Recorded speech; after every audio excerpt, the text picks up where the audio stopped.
Assalamualaikum warahmatullahi wabarakatuh. Salam sejahtera. Adil Katalino Pacuramin Kasaruga Basengat Kajubata. Bertemu lagi dengan saya Galobayo Ardi. Dan kali ini kita bertemu dalam kelas mata kuliah epistemologi antropologi. Yang kali ini saya akan membahas sedikit mengenai ciri-ciri epistemologi ataupun paradigma strukturalisme,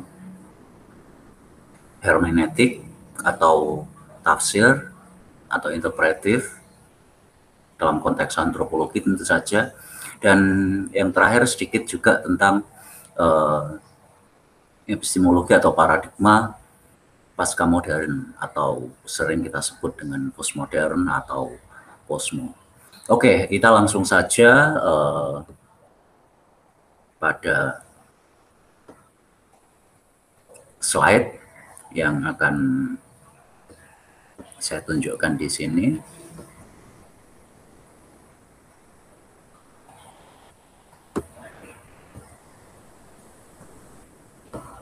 Oke, kita coba perlahan-lahan. Oke, ya di sini mata kuliah epistemologi antropologi. Yang akan kita bahas adalah strukturalisme, hermeneutik, dan pasca modernisme atau postmodernisme. Oke, di sini akan kita lihat dari satu persatu apa itu ciri-ciri paradigma strukturalisme. Nah, di sini paradigma strukturalisme ini merupakan sebuah paradigma atau cara menganalisis dengan tujuan utamanya adalah untuk menghasilkan semacam model-model yang dapat menjelaskan berbagai unsur budaya dalam satu atau beberapa kebudayaan sekaligus. Jadi bisa disandingkan, digunakan untuk semacam komparasi budaya, komparasi kedua kebudayaan, atau relasi-relasi yang ada di satu kebudayaan antara satu unsur dengan yang lainnya. Dan ini dapat dilihat, kita akan melihat hubungan atau relasi-relasi yang transformasional di berbagai unsur budaya dalam satu atau beberapa kebudayaan, dan ini akan memperlihatkan pola-pola tertentu dan dapat dilihat sebagai mereka saling berperan transformasi di sana. Dan model-model ini biasanya diwujudkan atau ditunjukkan dalam skema-skema yang memperlihatkan hubungan atau relasi antar konsep yang merupakan, ya sebetulnya merupakan abstraksi dari realitas empiris yang memang kita pelajari.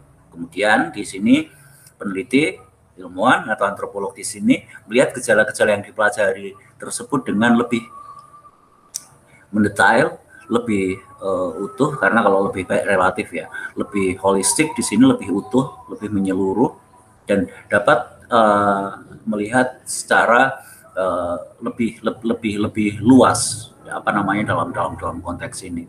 Dan dengan menggunakan model ini, berbagai macam gejala semula yang tidak terlihat hubungannya, atau kadang-kadang relasi atau hubungan itu kadang-kadang tidak come to sense bagi kita, sehingga tidak make sense. Kadang-kadang sesuatu yang tidak terindra oleh kita, yang tidak kita ketahui itu dianggap tidak ada hubungannya. Padahal ketika dikaji atau diperhatikan secara lebih mendetail, hal ini akan nampak ada keterkaitan yang pada tataran empiris atau tataran konseptual, bisa jadi pada level atau tataran pemikiran. Dan dengan demikian hubungan tersebut, hubungan yang dihasilkan itu menjadi analisis struktural, dan di sana ternampak hubungan-hubungan yang logis. Dan di sini tentu saja pastinya akan didasari oleh argumen-argumen yang mencukupi, bukti-bukti ataupun referensi yang dapat dipercaya. Oke, ini paradigma atau cara menganalisis fenomena budaya dengan analisis struktural. Nah, kemudian yang berikutnya adalah analisis interpretif hermeneutik, atau ini sering dikatakan atau sering disebut tafsir. Ya, tafsir. Karena di sini hermeneutik berasal dari kata atau nama seorang dewa Yunani dulu, dewa Hermes, yang tugasnya adalah menerjemahkan bahasa-bahasa para dewa untuk dijelaskan pada manusia. Mungkin kalau dalam apa namanya dalam istilah religi lain mungkin semacam Gabriel atau Jibril. Mungkin Gabriel beda ya tugasnya, Jibril yang membawa pesan atau sering dikatakan ini adalah pembawa wahyu. Oke, lepas dari itu analisis ini pernah digunakan oleh Clifford Geertz dalam bukunya Interpretation of Culture atau yang sudah diterjemahkan tafsir kebudayaan. Itu ada 3 buku di sana, ada tafsir kebudayaan itu sendiri, lalu kemudian kebudayaan dan agama, politik dan kebudayaan. Nah, itu kalau dalam buku aslinya itu merupakan 1 buku, tapi dalam wujud terjemahan bahasa Indonesia dibagi menjadi 3 buku. Oke, di sini analisis hermeneutik dilakukan untuk ya menghasilkan sebuah tafsir baru atau sebuah interpretasi baru atas gejala-gejala kebudayaan yang kita amati. Dan di sini ketepatan, saya tidak akan mengatakan kebenaran sebuah tafsir, tapi ketepatan sebuah tafsir di sini merupakan suatu kebenaran logis, masuk akal, lalu kemudian ya apa namanya itu bisa ya bisa make sense, artinya bisa menjadi sesuatu yang bisa kita terima secara umum. Dan memang yang namanya tafsir adalah segala sesuatunya tentu saja relatif, karena cara menafsirkan itu tergantung pengetahuan seorang penafsir. Jadi tafsir akan selalu beda dalam setiap konteks, dalam setiap situasi tertentu tentu saja akan sangat-sangat berbeda. Tapi di sini adalah kelogisan suatu tafsir dan dalam konteks kebudayaan tersebut. Oke, di sini segala macam ini tafsir ini dibutuhkan kemampuan peneliti itu untuk menunjukkan ada hubungan-hubungan atau relasi tertentu antara konsep yang digunakan dengan data yang ditampilkan pada tafsirnya. Di sini ketidaksesuaian konsep dengan data yang diberikan, sedikit atau buruknya kualitas yang disajikan, ini berpengaruh pada kualitas tafsir yang dihasilkan. Jadi bisa jadi kita berbicara cukup banyak dan nampak seperti masuk akal, tetapi di sana tidak nampak hubungannya atau dari mana tafsir itu dihasilkan, sementara data menunjukkan sesuatu yang mungkin sangat-sangat tidak berhubungan dengan tafsir kita. Dan di sini konsep yang kurang sesuai dengan data, lalu kemudian data kurang lengkap, akan membuat tafsir yang dikemukakan itu terasa sangat subjektif, mengada-ada, dan sama sekali tidak meyakinkan. Sebaliknya, sebuah konsep yang sangat mendukung pengumpulan data, konsep-konsepnya, lalu kemudian kalau konsepnya sudah jelas dioperasionalkan, data dikumpulkan, data akan dapat ditafsirkan dan disajikan akan terasa begitu meyakinkan tentu saja. Oke, di sini apa namanya subjektivitas atau subjektif di sini dalam tanda petik karena apa namanya apa yang kita tafsirkan ataupun data yang ada itu juga merupakan subjektivitas dari informan kita atau subjektivitas dari masyarakat tersebut yang memiliki kebudayaan tersebut. Dan apa namanya di sini ya tafsir memang membutuhkan, sekali lagi saya tekankan, ini membutuhkan seorang peneliti yang memiliki apa namanya kemampuan atau keahlian dan juga tentu saja memiliki banyak referensi, karena semakin banyak referensinya, semakin luas pengetahuan seorang peneliti, tafsir yang dibuat tentu saja akan lebih terasa begitu meyakinkan, lengkap, rinci, dan tentu saja akan dengan mudah dipahami oleh masyarakat awam, akademisi, dan lain sebagainya.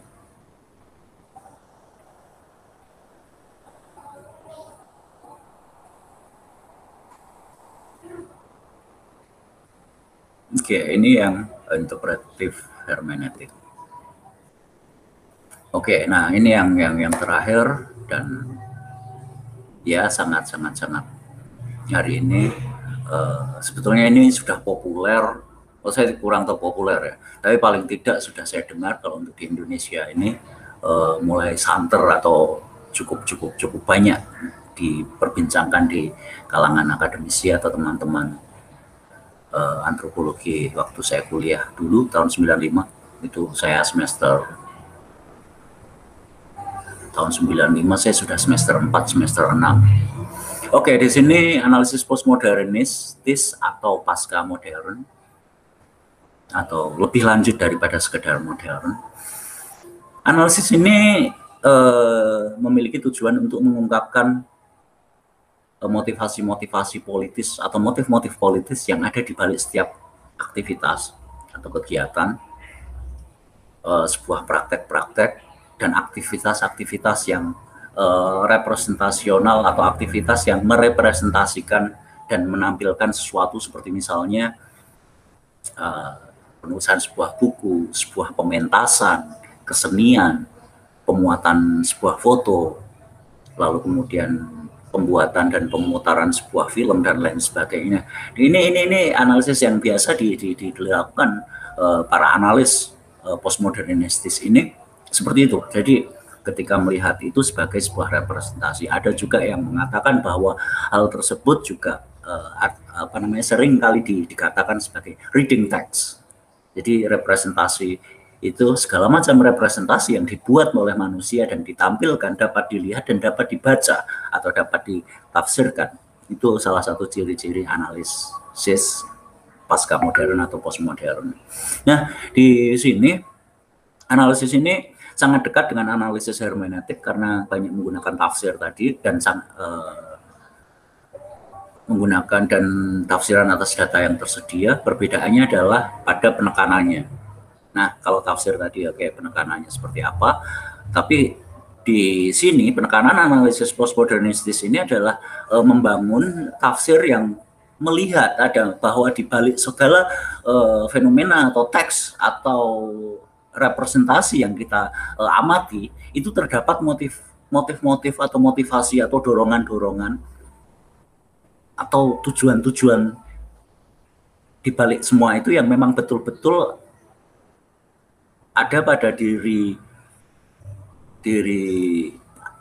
pelaku atau tidak. Ini bukanlah masalah persoalan, masalah kebenaran dari hasil semacam ini, tapi terletak pada kemampuan peneliti benar atau tidak, benar atau salah.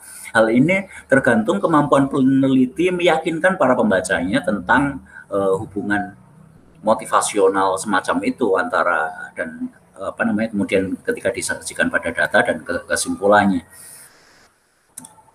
Dan di sini jadi seakan-akan di sini penting, data menjadi sangat penting karena ketika data itu mungkin terlalu kurang mendalam dan kurang cukup lengkap, kurang cukup holistik, bisa jadi kita bisa sangat kurang tepat atau kurang masuk akal dalam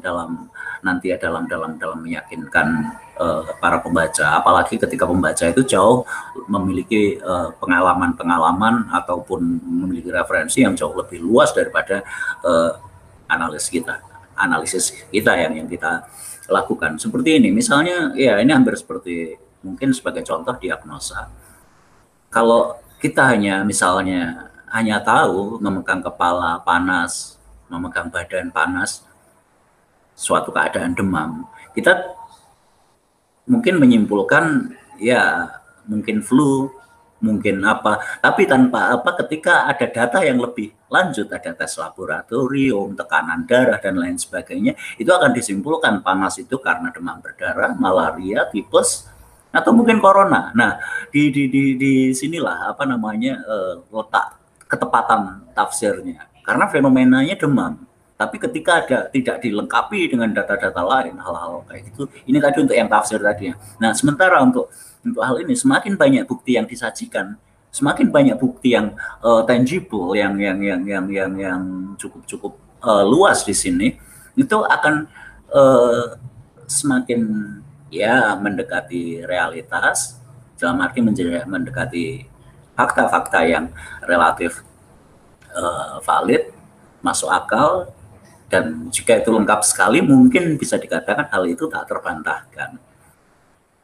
Oke, selain itu analisis ini sebetulnya ditujukan untuk mengetahui siasat-siasat atau ya motif tadi adalah siasat-siasat atau akal-akalan dari sebuah representasi yang digunakan termasuk di dalamnya media representasinya. Dengan analisis ini sedikit banyak diketahui efek yang akan dicapai dari strategi misalnya media representasi tersebut. Ini biasa digunakan untuk ya kita mengatakan apa namanya dan mulai dari sini ini yang sering disebut analisis kritis. Dan ketika itu digunakan untuk membongkar motif-motif ya misalnya motif politis, dorongan apa yang nampaknya biasanya akan secara kritis akan banyak membongkar dalam tanda petik semacam kemunafikan atau nilai-nilai yang nampaknya luhur itu ternyata di dalamnya kropos, dan ternyata di balik segala macam keanggunan lalu di kewibawaan dan lain sebagainya, ternyata di sana bisa ditemukan motif-motif semacam kehendak berkuasa kalau menurut Nietzsche misalnya. Dan banyak dari pemikir-pemikir kritis yang zaman dulu dianggap kurang begitu menarik. Hari ini mulai ketika postmodernisme ini mulai diangkat seperti ya nanti akhirnya berkembang pos-pos lain, post struktural, postmodern ini dekonstruksi, lalu kemudian ya masih banyak feminis dan lain sebagainya. Ini banyak sekali dipengaruhi oleh epistemologi filsafat postmodernis ataupun paradigma modernis ini. Oke, saya cukupkan sekian dulu, dan ini mungkin yang berbagai macam epistemologi dan juga paradigmanya, dan ini bisa diterapkan dalam penelitian-penelitian jika Anda menginginkan dan membaca lebih lanjut, karena saya hanya di sini saya hanya menunjukkan adanya adanya berbagai macam ciri-ciri, sedikit ciri saja untuk sedikit mengenali, karena mau tidak mau memang untuk masing-masing dari paradigma tersebut itu memang harus dipelajari secara khusus, tidak bisa hanya 1-2 hari, karena setiap paradigma tentu saja ada banyak sekali referensi yang mungkin yang harus kita baca. Bahkan kalau pada saat saya kuliah dulu itu misalnya dari setiap paradigma tadi hampir semua ada menjadi mata kuliah tersendiri, mulai dari mata kuliah teori evolusi, lalu kemudian teori difusi, kemudian setelah teori difusi waktu itu ada strukturalisme, lalu ada fungsionalisme, dan beberapa mata kuliah lain. Karena ketika itu tidak dipelajari dengan mendetail, ya kita hanya sebagai pengetahuan saja. Nah, itu akan dapat diketahui secara Anda akan bisa menjadi lebih terampil dalam melakukan analisis tersebut ketika Anda mungkin menekuni salah satu paradigma yang memang Anda sukai dan mengumpulkan banyak referensi yang dapat memperkuat Anda ketika setiap kali Anda melakukan analisis, membuat kesimpulan, dan juga mempresentasikan itu dan berargumentasi terhadap apa yang Anda terhadap apapun dalam skripsi, mungkin ujian skripsi, ujian tesis, ujian disertasi, dan hal inilah yang akan menjadi kekayaan pengetahuan kita. Dan dengan mengetahui ini kita akan tahu representasi yang kita hadapi saat ini, begitu banyak banjirnya informasi, begitu banyaknya hoax, begitu banyak pemelintiran makna, begitu banyaknya hakikat yang telah berubah, yang sering kita katakan hari ini bahwa merupakan banyak sekali disrupsi atau kita kebanjiran informasi, dan juga yang paling jelas ini mungkin sering kalau misalnya yang dikatakan ada beberapa pandangan atau paradigma yang mungkin belum saya disebutkan di sini, tapi dia masuk dalam epistemologi atau filsafat postmodernisme adalah poststruktural yang mengatakan bahwa struktur itu tidak langgeng, selalu tarik menarik, selalu berubah dan lain sebagainya. Oke, saya rasa saya cukupkan sekian, dan selamat menghadapi ujian akhir semester nanti. Dan mungkin ada beberapa video tambahan, atau ya paling tidak baca apapun, karena aksesibilitas Anda terhadap bacaan saya rasa hari ini cukup mudah dengan kata kunci yang sudah pernah ada di dalam mata kuliah ini. Oke, yang terakhir saya ucapkan terima kasih. Assalamualaikum warahmatullahi wabarakatuh. Salam sejahtera. Adil Katalino Kacuramin Kasaruga Kasengat Kajubata. Salam dan sehat selalu.